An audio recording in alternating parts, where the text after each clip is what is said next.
এটা এটা তদন্তের স্বার্থে ডিসক্লোজ করা যায় না। মামলার তদন্ত চলমান আছে। দ্রুত আসামিদের সুষ্ঠু তদন্ত সাপেক্ষে বিচারের ব্যবস্থার জন্য আমরা তৎপর থাকব।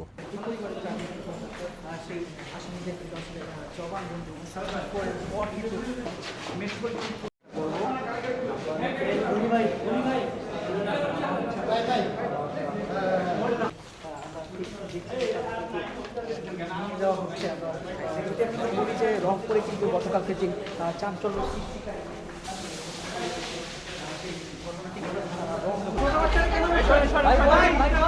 এই শার্টটা কি আপনার ছিল?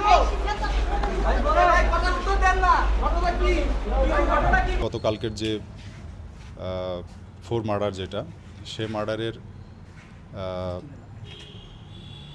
যে ধৃত আসামি যাতে যে দুজনকে অ্যারেস্ট করা হয়েছে, সিদ্ধার্থ এবং মুগ্ধ, তাদেরকে বিজ্ঞ আদালতে তারা যে স্বীকারোক্তিমূলক জবানবন্দি দিতে আগ্রহ প্রকাশ করেছিল বা স্বীকার করেছিল আমাদের কাছে, সেটা বিজ্ঞ আদালতের কাছে স্বীকারোক্তিমূলক জবানবন্দি দেওয়ার জন্য তাদেরকে আমরা বিজ্ঞ আদালতে উপস্থাপন করেছিলাম, হাজির করেছিলাম। আর এ ব্যাপারে পূর্ণাঙ্গ যে বক্তব্য বা ব্রিফিং আমাদের মাননীয় police commissioner Rangpur metropolitan police Abdul Mahbub sir ইতিমধ্যে দিয়ে দিয়েছেন। সেখানে পূর্ণাঙ্গ বক্তব্য সব কিছু আছে। আর স্যারের নির্দেশনায় কমিশনার স্যার সহ ঊর্ধ্বতন সকল কর্মকর্তা নির্দেশনা মোতাবেক আমরা অভিযান করে এবং পরবর্তীতে মামলা তদন্তের অংশ হিসাবে সুষ্ঠু তদন্তের স্বার্থে বিজ্ঞ আদালতে আসামিদেরকে উপস্থাপন করি। আসামিরা নিজেদের দোষ স্বীকার করে স্বীকারোক্তিমূলক জবানবন্দি দিয়েছে। মামলার তদন্ত চলমান আছে। দ্রুত আসামিদের সুষ্ঠু তদন্ত সাপেক্ষে বিচারের ব্যবস্থার জন্য আমরা তৎপর থাকব। এটা তদন্তের স্বার্থে ডিসক্লোজ করা যায় না।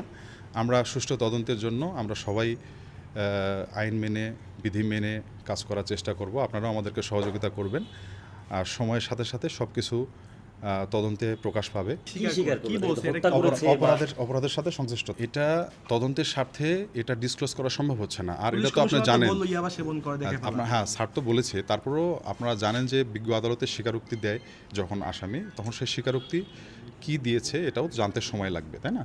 তো আমার পক্ষ থেকে মামলা তদন্তকারী অফিসার হিসেবে যেটুকু ন্যূনতম বলার মানে প্রয়োজন আমি বললাম। আমাকে আমার এই তথ্যগুলো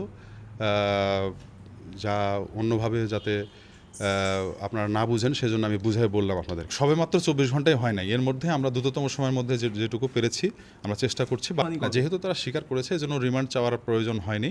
স্বীকারোক্তিমূলক জবানবন্দি দিলে রিমান্ড চাওয়ার প্রয়োজন থাকে না।